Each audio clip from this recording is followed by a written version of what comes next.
Hello everyone, नमस्ते। सभी लोग अच्छे हो कि मैं भी अच्छा हूँ। मौसू आज बनाने के लिए लाए ही सिंपल सा रेसिपी, देखते रहो कैसे बनाती हो।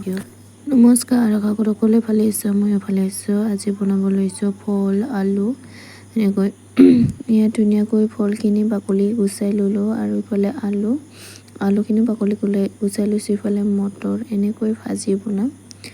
ইফালে আলুখিনি সৰু সৰু পিচ কৰালৈকে কেৰাহীটো বহাই দিলোঁ। কেৰাহীটো বহাই হ'ল, ইফালে অকণমান তেল দিলোঁ। তেলখিনিতে নিমখ আৰু হালধি দি দিলোঁ। অকণমান গৰম হ'ব দিম।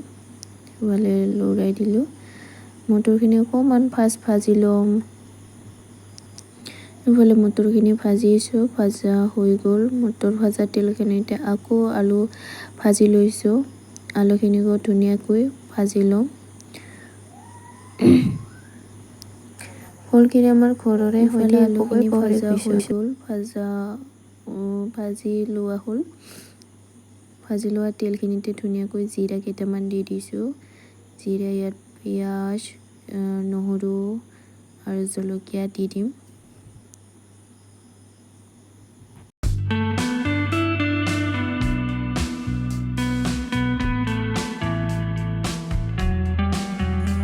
ইফালে ভাজি লোৱা হৈ গ'ল। ইয়াতে ধুনীয়াকৈ কাটি লোৱা ফলখিনি দি দিম। দি দিলোঁ।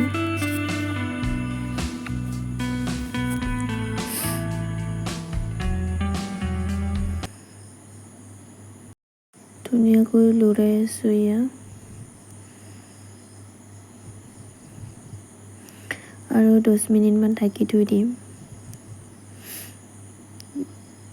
10 মিনিটমান ঢাকি থোৱাৰ পিছত চোৱা, ইমান ধুনীয়াকৈ উতলি আছে, সিজি গ'ল। ইয়াতে ভাজি লোৱা আলু আৰু মটৰখিনি দি দিম। দিয়া হৈ ধুনীয়াকৈ সিজিব দিম আৰু ইয়াতে সোৱাদ অনুযায়ী নিমখ, হালধি দি দিম। হালধি দিয়াৰ পিছত আকৌ 5 মিনিটমান ঢাকনি দি এনেকৈ থৈ দিম।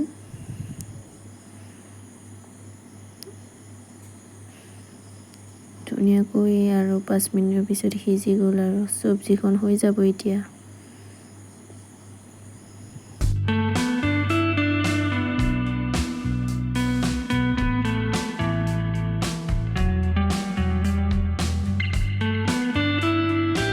ইয়াতে আলুবিলাক অকণমান ভাঙি দিম, মানে গোটেই ভাঙি নিদিওঁ,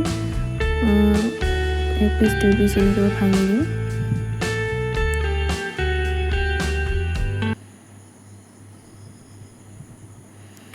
আজিলৈ বাই বাই। ভিডিঅ'টো ভাল লাগিলে প্লিজ লাইক, শ্বেয়াৰ আৰু চেনেলটো ছাবস্ক্ৰাইব কৰি দিব।